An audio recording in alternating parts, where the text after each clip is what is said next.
Bismillahirrahmanirrahim. Assalamualaikum warahmatullahi wabarakatuh.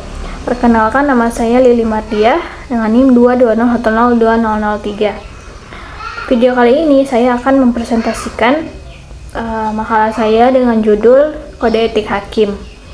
Jadi, kode etik adalah bagian dari etika sosial, yaitu filsafat atau pemikiran kritis rasional tentang kewajiban dan tanggung jawab manusia sebagai umat manusia. Sebagai penegak hukum, terutama hakim yang memiliki peran penting dalam suatu persidangan, hendaknya berpegang teguh pada kode etik, pada peraturan-peraturan nilai-nilai kode etik hakim sehingga tidak terjadi penyimpangan yang dapat merusak citra hakim. Hakim sebagai pelaksana kekuasaan kehakiman, keberadaannya telah ditentukan dalam Undang-Undang Dasar Negara Republik Indonesia tahun 1945 dan perubahannya, yaitu pada bab 9 tentang kekuasaan kehakiman, pasal 24 ayat 2 yang bunyinya, kekuasaan kehakiman dilakukan oleh sebuah Mahkamah Agung dan peradilan yang berada di bawahnya, dalam lingkungan peradilan agama, lingkungan peradilan negeri, lingkungan pengadilan militer, lingkungan peradilan tata usaha negara, dan oleh sebuah mahkamah konstitusi. Kemudian tugas hakim sebagai penegak hukum dan keadilan telah dirumuskan dalam Undang-Undang Nomor 4 Tahun 2004 tentang kekuasaan kehakiman, pasal 1, yang isinya adalah kekuasaan kehakiman adalah kekuasaan negara yang merdeka untuk menyelenggarakan peradilan guna menegakkan hukum dan keadilan berdasarkan Pancasila demi terselenggaranya negara hukum Republik Indonesia.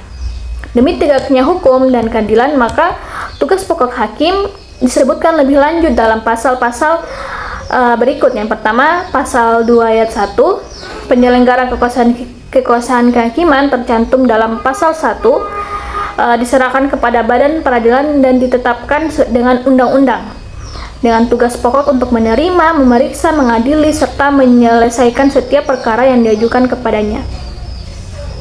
Dan kewajiban hakim yang pertama adalah mendengar dan memperlakukan kedua belah pihak secara sama atau tidak memihak ke salah satunya saja. Kemudian yang kedua, sopan dalam bertutur dan bertindak. Kemudian yang ketiga adalah memeriksa perkara dengan arif, cermat, dan cerdas. Kemudian memutus perkara berdasarkan atas hukum dan rasa keadilan. Kemudian menjaga martabat, kedudukan, dan kehormatan hukum. Kemudian larangan hakim yang pertama adalah melakukan kolusi dengan para pihak atau bekerja sama dengan para pihak. Kemudian menerima atau memberikan janji-janji kepada para pihak. Kemudian yang ketiga adalah membicarakan suatu perkara atau perkara yang sedang ditangani di luar persidangan. Kemudian adalah sanksi-sanksi kode etik hakim. Yang pertama adalah peringatan. Peringatan ini jika kesalahan hakim masih bisa dimaafkan. Kemudian yang kedua adalah peringatan. Peringatan ini jika hakim melakukan kesalahan dengan disengaja.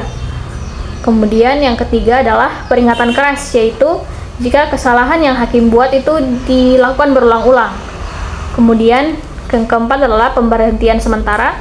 Yang kelima adalah pemberhentian selamanya. Pemberhentian sementara dan pemberhentian selamanya ini jika hakim melakukan kesalahan yang besar.